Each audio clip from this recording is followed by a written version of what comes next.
We're recording. Hello, everybody. Hello.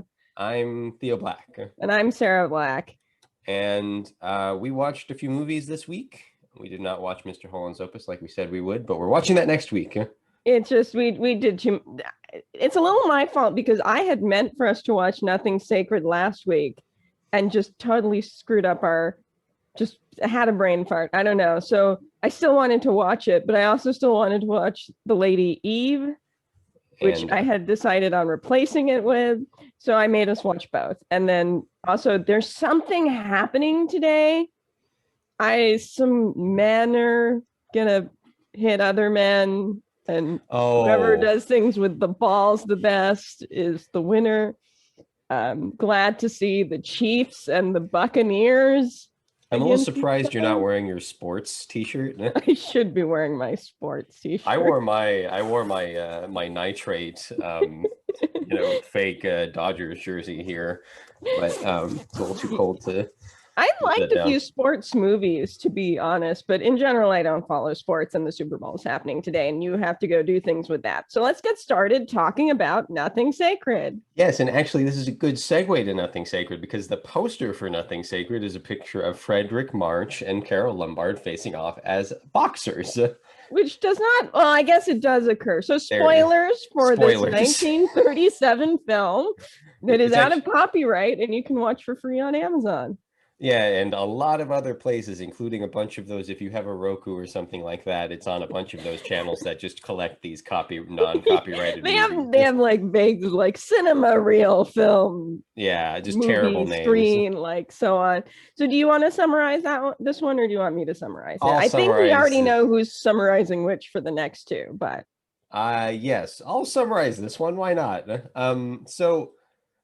Fredric March is a newspaper man, which, hey, this is this is before Ninotchka by 2 years, so this is our second in a row, chronologically, newspaper man movie. Because it happened one night, has Cary Grant Clark Gable, not Cary Grant, sorry.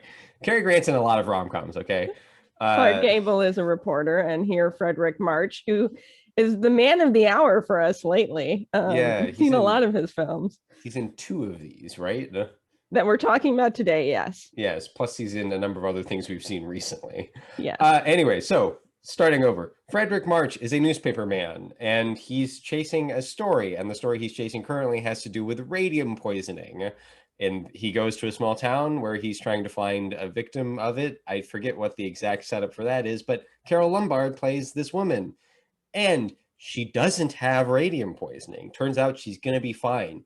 But Fredric March doesn't know that, and he's offering her a trip to New York to show her the city. Also that he can get the story, which she kind of knows. It's almost like she's doing it, and she knows she's doing it so that he'll get the story. But anyways, as you can imagine, there's conflict here because she starts to feel bad about lying to everyone, and he feels bad because he's using her to get a story. And eventually there's a boxing match between the two of them that's pretty silly, and it did involve a real life boxing heavyweight champion giving Carole Lombard lessons. At least I think he was a heavyweight. He may not have been a heavyweight, but she got lessons from a real boxer.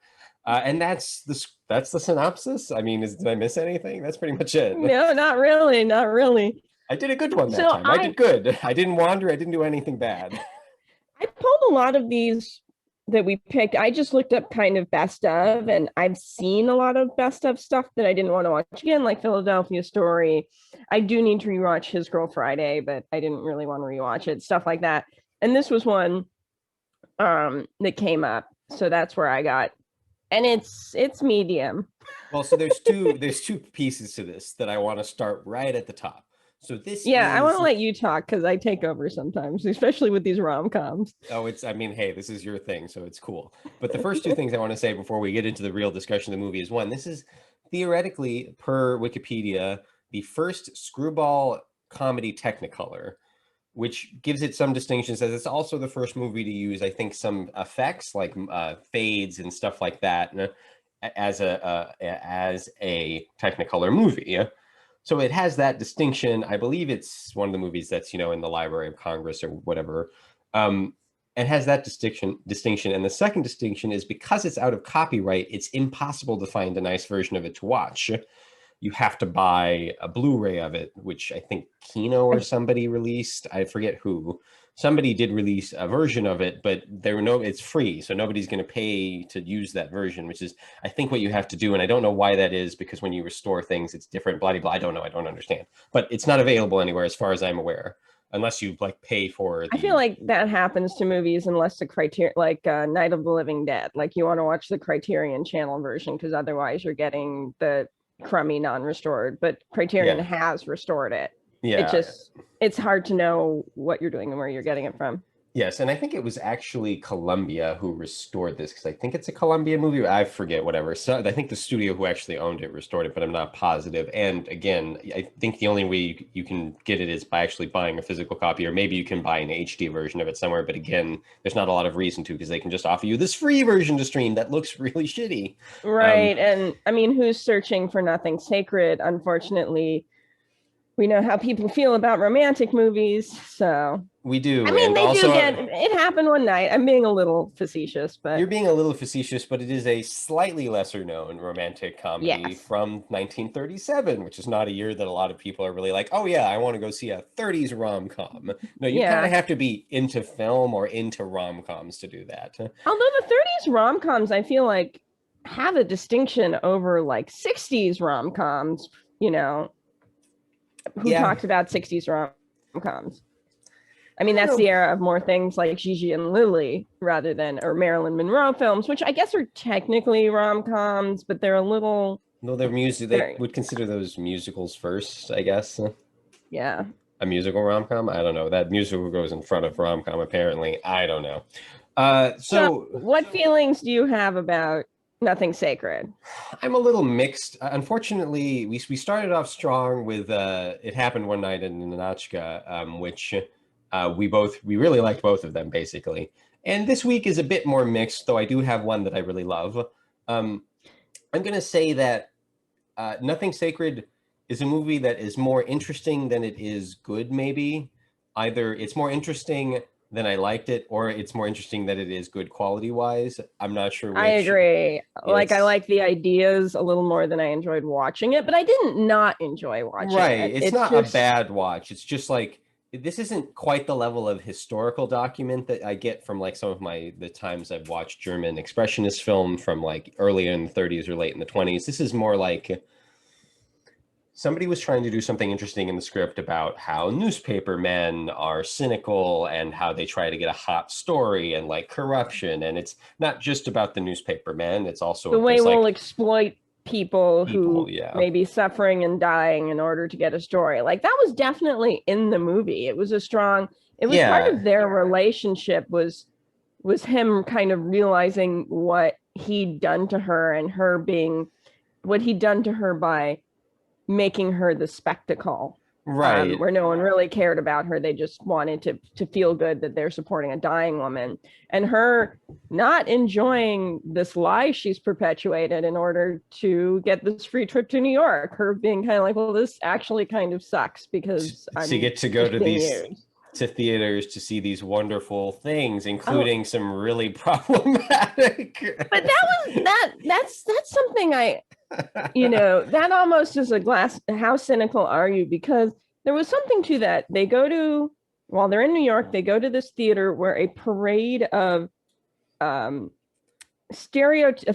stereotypical women are brought out from various countries. I know it ended on a Native American, but it had like Nordic. But they're all scantily clad. It's Technicolor, so you actually get to see how crappy like they were wearing like sparkly hair wigs that didn't look very good. But so on one hand, you're like, you can be cynical and think that, I mean, this probably was the entertainment of the time and the movie's just putting it out there. But then they pull the Carole Lombard character up and it's clear that she's being used. So part of me wonders if it wasn't slight commentary on just the way everybody's being. I want to believe that it is commentary on just how everyone, these women are also being used and paraded and their cultures are being misappropriated. Like there could have actually been commentary to that, whereas for most 30s movies, when that shows up, you're like, they think that's okay. Right. They're cool with it. I think I would have to say that I think you're right. I think it manages to stay problematic, and you also are right. Right. No, totally. Well, the other interesting thing is I feel like this movie tried to show a multicultural New York by a lot of the people they ran into. Well, yeah, you have having different accents like Polish and Italian and so on. But in the end, they kind of came off just as racist stereotypes. So it was this odd thing where, the movie's trying to do this progressive thing, but you're still kind of uncomfortable with it. Yeah, I'm trying to find the actor. What is his name? I'm not sure. Okay, I can't find him. Well, at the beginning, it starts with this like Sultan guy, which is problematic again for various reasons, but it's played by a black man. I can't figure out which guy it is on this list. Hattie McDaniel shows up as Mrs. Walker. The actor's name is Troy Brown. Brown. And Troy Brown is, and he's just a caricature. What was it? We watched this with our mother, and she compared him to. She was like, well, it looked like minstrel show type stuff, which she sort of remembers as some of that stuff being like floating around on TV, like not minstrel shows, but like the later versions of it. Right. I mean, Karina Longworth talked a lot about this in her Song of the South. Which features a lot of Hattie McDaniel. Yeah. And so it's that thing where it's like, well, you're right. You asked this right after, which is, is no representation, which is better, no representation or bad representation? And of course, there's no real answer to that question, right? Which is why you asked it. The point is that they're kind of both bad and problematic, and there are issues. And this is one of those things where it's like, well, it does lend itself to the multicultural nature of New York, but it's also a caricature and a stereotype, and it's pretty offensive to watch.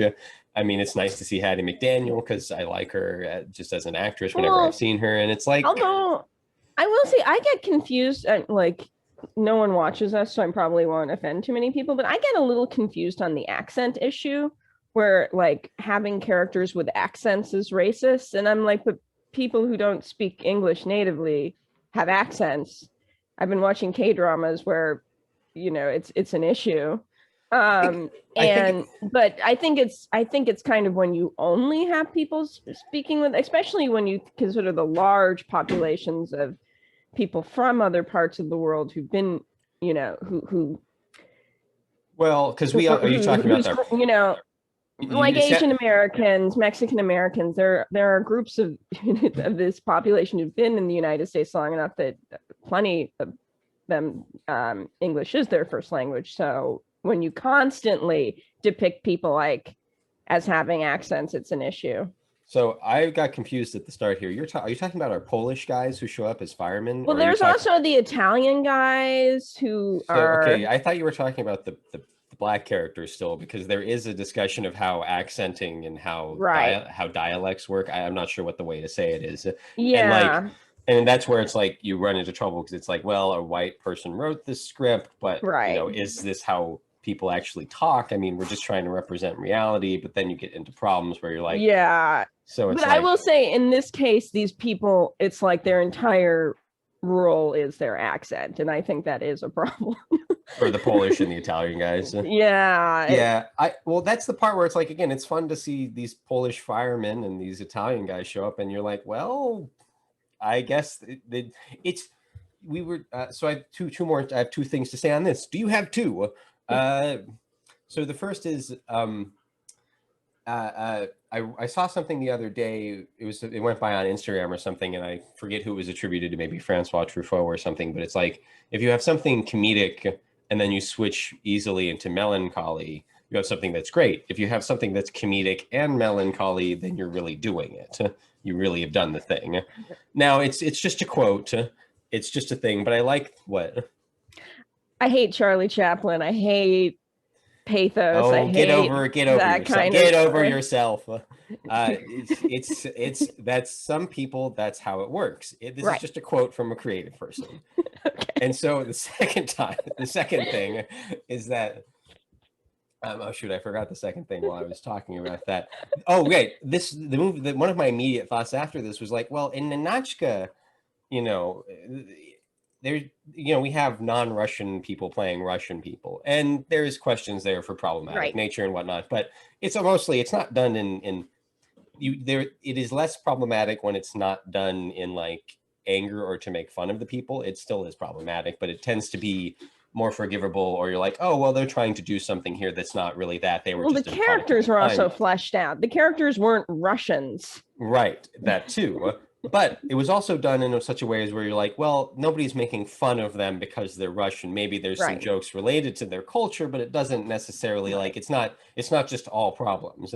Right. And in this movie, it's like, well, there's a lot of mean-spiritedness to me and Nothing Sacred. And I just was like partway through, and it's an Selznick produced picture, and Selznick I know is a big figure in early Hollywood, and I sort of wonder, and I wonder about him, and the director is a guy named William. When the accent is the joke, when it's not a part of a character, when the joke is that this guy talks funny, then it's a problem. Yes, and it's like that's just mean-spirited, and just like you're just making fun of this person because he sounds different. And it's like, sure, I mean, and a part of the problem is not a part of the problem, but a part of in the modern age is like, we talk about this a lot when it is in regards to somebody who's Latin maybe, or somebody who's Asian, but you don't talk about it with people who are European very much, because you don't have it as much in modern movies. In American movies, if you watch, I've had a week with Korean dramas where they have people playing Americans that are not native English speakers. In American movies, and specifically in larger like budgeted movies in general, but this is what gets talked about. Yeah, and it's like it doesn't show up as much in those movies in general, anyways. But also, people just seem to forget that like being a country of immigrants includes immigrants from Europe. Yeah, and so like. It's like, this is a Polish person who's being made fun of for being Polish, and it's like, sorry, I really tripped over that sentence. Right, but I do feel like there was part of this was an effort to show the multiculturalism of New York, which you don't see that often. So it's a real mixed bag. It is a real mixed bag. Well, let me talk about a thing I liked, or two things I liked about it, if I can remember the second by the time I get to it. One is the radium poisoning thing to me is fascinating. Do you know much about the radium poisoning issue? No, I actually looked down and like missed how the setup for that was, and then we went to it, and I'm like, you had somehow known about it? I don't understand. It's a very famous thing. I don't have the dates off the top of my head, but I looked at Wikipedia earlier, and basically in the teens, like I think around the era of World War I, these women, factory workers, were Radium girls, they were called. They painted clocks. Let's see, sorry. I think I'm going to mangle it all up, but I think basically it glows in the dark, and they were in charge of. Right, I've heard of this, and they like would paint their faces sometimes during. They were told it was completely harmless. On top of that, they were told in order to get a fine point, you needed to lick your brush with your mouth. Right. So it had radium on it, and they were doing that, and not too long later, there was some serious missing tongues issues and stuff. Yeah, but it took years for them to get any kind of reparations or legal justice from the situation. So it was settled out of court in 1928, and some other women sued their employer, winning damages in 1938. So that's actually after this movie came out by a year. So I'm trying to think of what the modern, if you had what the modern equivalent of that is, where, I mean, I don't know, like an Aaron Brockovich, but that's not a rom-com, we learn about these things later without any idea of how popular they were, how in the zeitgeist, how, I don't mean popular in the sense of popularity, but just common, how much people knew about it. Because I've heard of the Radium Girls just because of true crime, weird stuff. It's not really, it's a corporate crime kind of a thing. Right. So it was interesting to see that, like, there was a movie using that as a plot device. Yeah. And the other thing is, I liked some of the dry humor, and I wish it's it's one of these movies that kind of, it seemed like it was trying to have that social message we were talking about, showing ethically diverse, and it fell short most of the time. And it makes me want to see like what they could have done if they gone the whole way, and if there was any kind of studio oversight that prevented it or so on. But this had some really dry humor that I enjoyed. So Hazel, who's Carole Lombard's character, is who thinks she has radium poisoning but doesn't, is living in Warsaw, Vermont, which I think is some kind of joke in itself. Sounds like it. And he goes to Warsaw to find her, and it turns out Warsaw is a terrible little city in Vermont where it just, everyone's horrible. Just, and you know, my thing against Capra is I hate the romanticizing of small town Americana, so maybe that's why it appeals to me too, as he goes to this small town and it turns out like everybody's horrible. A child runs from a yard, bites his leg, and then runs away. That was the funniest part of the movie. And it was just like, it just happens and it's over and it doesn't connect to anything, but it's just there to show you that Warsaw, Vermont is a terrible place. And that's why Hazel wants to go on this trip to New York, because she doesn't really like Warsaw, Vermont either. I also like that when the lie finally came out that she didn't have the poisoning, he was just relieved. Like, that was a nice subversion. Like, because the big misunderstanding is so much a part of romance all the time. Yeah. I actually didn't mention, but I appreciated that. Well, there was a big misunderstanding and it happened one night, but it wasn't that he had pretended to be something he wasn't. It had to do with later stuff. But the big misunderstanding is like how we keep our couple from being happy together for as long as possible. But in this case, he was just like, oh, thank God you're not dying. I appreciated that. Yeah, I like that too. I liked the same things you liked pretty much. I mean, I didn't really laugh at this very much. I don't think I laughed at any of the movies we're talking about today very much. But, the Technicolor aspect is interesting. Carole Lombard is a good actress. Fredric March, I think, has some good range. It turns out I'm a Fredric March fan. Who knew? And there's some other Walter Connolly or O'Connolly. What's his? Walter Connolly plays the head of the newspaper or whatever. He's good, and like there's lots of good things to enjoy here. And like you say, even though there is all the problems, it does kind of show a multicultural New York, which I enjoy. And like there's all of that. So there's like, that's why it's like, I really didn't hate watching it or anything. I just kind of ended up being a little like mixed on it, because you're like, well, I enjoyed this piece. It's like one of those things where it's like, it kind of averages out to being some level of fine or below fine, but problematic. And it's like, that's kind of where it sits at the end. Yeah, the last thing I wanted to say, I'm remembering now, is reporters. So part of my complaints about modern rom-coms, which there aren't any, so I'm really talking about the 90s and the aughts, is how many writers in New York and reporters. It's this way of getting people who don't know each other to meet, that it is so constant. And I finally put my finger on it this week, the reason I don't like report. And usually it's the guy, not always. I think in Sleepless in Seattle, she's a reporter. But why I don't like reporters as heroes in general is it almost feels like a therapist-patient relationship. Now, obviously, it's not as fraught with potential ethical issues, but you have someone who's invested in another person because of a job and kind of invading their personal life for a financial reason. And that sounds really negative. Therapists don't invade your personal life. What's hilarious is like both you and I go to therapy too, and you're like besmirching therapy. No, but I think if it would be inappropriate if my therapist started hitting on me. Like, yes, it really would be. It would be. And I don't think it's the same level of inappropriate. A reporter, and I love reporters, and I love really good investigative journalism. I love All the President's Men, but there's something about a reporter falling in love with their subject that just rubs me the wrong way. And there are so many of them. And I want to blame It Happened One Night for just how Runaway Bride, Sleepless in Seattle, I think in 27 Dresses, he's a reporter. They're both she's a reporter in How to Lose a Guy in 10 Days. Like, they are, isn't like, Hitch a reporter or something too? Isn't there a reporter? She's a reporter in Hitch. Like, it's just constant, and I don't want it. I'm done. I don't want it anymore. Is she a reporter in Kissing Jessica Stein? She works somewhere that involves writing. Isn't she? No, they go to a bookstore. I can't remember, but I'm just saying, I did like in this one that he actually did realize that she was being exploited, so that was kind of a nice twist on it. But in general, I could never see another reporter as a lead in.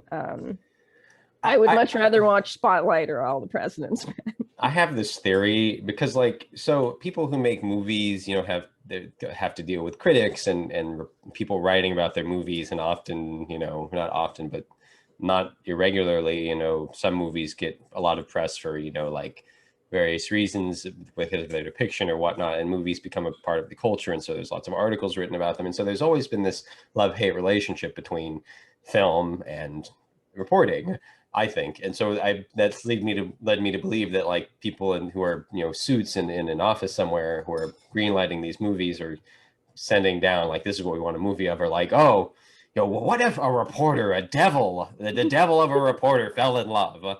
Because, like, they all hate reporters and they just hate critics and stuff. Like, I have this sort of theory that that's what's been happening basically from the beginning of cinema to now. Is like, it's all these people and like, what if one of those really evil people found love, and the evil people are reporters? I think reporters are more romantic than that. I mean, you think about the guy out to find the guy. I mean, but that is how. Excuse me, don't chew on my laptop. Cat issue. But you think about the person, you know, striving for the truth, traveling to find it. I mean, again, Spotlight, All the President's Men, but I don't find them romantic in the sense of a romantic relationship romantic. I find them romantic in the broader form of, you know, like, just seems really cool. Yeah. But there's something about, like, yeah. Anyway, I think I've explained it well enough. But I felt like Nothing Sacred is worth watching if you're interested in rom-com. You're interested in 30. Carole Lombard is always fun. I really like her in everything I see her in.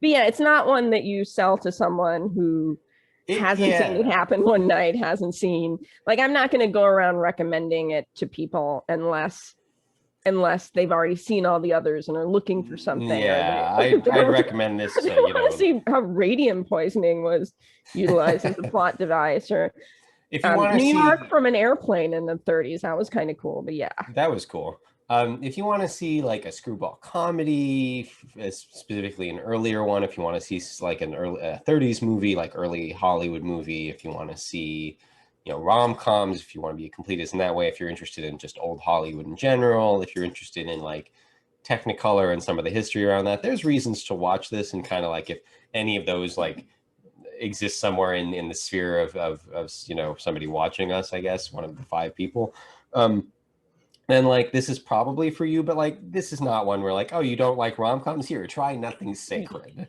Yeah, no. That's not what I would do, no. No, if you want to see a really good Carole Lombard one, watch My Man Godfrey. Right. Isn't she also in Mr. and Mrs. Smith or whatever? That one movie where they're, like, yelling at each other? Yeah, I would still put that below My Man Godfrey as far as... I haven't seen My Man Godfrey since I was, like, preteen, if even earlier, so I need to rewatch that. I rewatched it, and it's just solid. That's so boring. Yeah. But she was also in a Lubitsch. She was in To Be or Not to Be. Oh, right. She was in that. I don't know that I'd suggest that. I wouldn't call that a romantic comedy, but no. Anyways, we're off track. I think we're good here, right? Yes.